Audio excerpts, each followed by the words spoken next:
নাটোরের আদুরি রানী দাস ২৫ বছর আগে কুষ্ঠরোগে আক্রান্ত হলে স্বামী তাকে এক সন্তান সহ ফেলে পালায়। সহায় সম্বলহীন আরতি ডেনিশ বাংলাদেশ লেপ্রোসি মিশনের চিকিৎসায় সুস্থ হয়ে ওঠেন। রোগের কারণে পায়ে বিকলাঙ্গতা দেখা দিয়েছিল। লেপ্রোসি মিশনের দেয়া কৃত্রিম পায়ে এখন চলেন ফেরেন, লড়ে যান জীবনের প্রতিকূলতার বিরুদ্ধে। কৃত্রিম পায়ে সমস্যা হলে মিশনের হাসপাতালে এসে মেরামত করিয়ে নেন। যখন আমার বিয়ে হয় ২০-২৫ বছর আগে, আমার একটা বাচ্চা রেখে স্বামী চলে যায় পালায়। তখন থেকে আমি এইভাবেই আর কি জীবনযাপন করতেছি। তারপরে আমার সমস্যা হয়, এখানে আমি চিকিৎসা করতে আসি, আসে ভালো হয়ে যায়। মিশনের হাসপাতালে মুগুরপা রোগের চিকিৎসা নিতে ২৫ দিন বয়সী রাফি ইসলামকে নিয়ে এসেছেন দাদা মফিজার। নাতির চিকিৎসায় বড় বড় হাসপাতাল ঘুরে অন্যের কাছে এই হাসপাতালের খবর পান মফিজার। জন্মের সময় তার নাতির পা বাঁকা হয়ে গেছে। মিশনের ফিজিওথেরাপি বিভাগ তাকে সুস্থ করার ব্যাপারে আশাবাদী। আমাদের ওইখানকার লোক এইরকম বাচ্চা জন্মের পর এইরকম সমস্যা হয়েছিল। এখানে ওরা ট্রিটমেন্ট করছে, প্রায় ২-৪ মাস ট্রিটমেন্ট করার পর বাচ্চার পা ভালো হয়ে গেছে।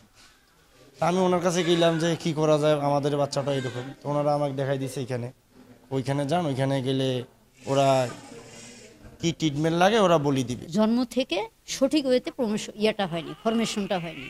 এটাকে আমরা বলি কি মুগুর পা, উল্টা পাশে বাঁকা ছিল পাটা। তো এটার জন্য যখন আমাদের কাছে আসলো, ডাক্তার প্রপোজ করলো যে ফিজিওথেরাপিতে যান, ওখানে একটা অ্যাসেসমেন্ট হবে। অ্যাসেসমেন্ট করার পরে আমরা দেখলাম যে সিরিয়ালি যদি আমরা ৬ থেকে ৭টা প্লাস্টার দিই, তার পাটা আস্তে আস্তে কারেকশন হবে। এই জন্য প্রত্যেক সপ্তাহে এরকম প্লাস্টার দেওয়া হয়, আবার প্রত্যেক সপ্তাহে চেঞ্জ করা হয়। সারা দেশে প্রতি বছর ৩.৫ থেকে ৪ হাজার নতুন কুষ্ঠরোগী শনাক্ত হচ্ছে। এদের মধ্যে ৫ থেকে ৮% রোগী বিকলাঙ্গতার শিকার হয়। এই হাসপাতালটি বিকলাঙ্গতার চিকিৎসা দেওয়ার পাশাপাশি সহায়ক উপকরণ তৈরি করে দেয়। সেই উপকরণ আসলে চলৎশক্তি ফিরিয়ে দেয় রোগীদের। আমি চলাফেরা আগে তো করতে পারিনি, এখন নিয়ে একটু চলতে পারছি।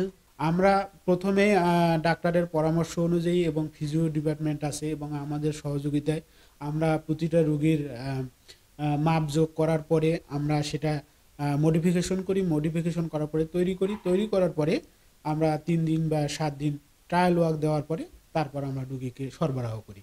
দেশের সবচেয়ে বড় এই কুষ্ঠ হাসপাতালে রয়েছে আধুনিক অপারেশন থিয়েটার, গবেষণার ল্যাবরেটরি। এর সকল সুযোগ সুবিধা রোগী পায় বিনামূল্যে। হাসপাতালের প্রধান চিকিৎসক বলছেন, কুষ্ঠ কোনো দৈবিক অভিশাপ নয়। এটি বাংলাদেশে সর্ববৃহৎ কুষ্ঠ রোগীদের সেবার হাসপাতাল এবং এখানে মূলত আমরা রেফারেল সেন্টার হিসেবে কাজ করি। সারা বাংলাদেশে মাঠ পর্যায়ে আসলে যে রোগীগুলোকে চিকিৎসা করা সম্ভব হয় না, তখন তারা আসলে আমাদেরকে এখানে রেফার করে পাঠান। যেমন আমরা একদম পচন ধরে যাওয়া যে ঘা হাতে, পায়ে কিংবা অনেক সময় চোখ নষ্ট হয়ে যায়। আপনারা জানবেন যে এই লেপ্রোসিতে এক ধরনের রিয়াকশন তৈরি হয় শরীরে। এই রিয়াকশনের জন্য যখন এটা মাঠ পর্যায়ে তারা ঠিক করতে পারেন না, তখন আমাদেরকে এখানে পাঠান। আয়হান সবুক্তগিন, চ্যানেল 24, নীলফামারী।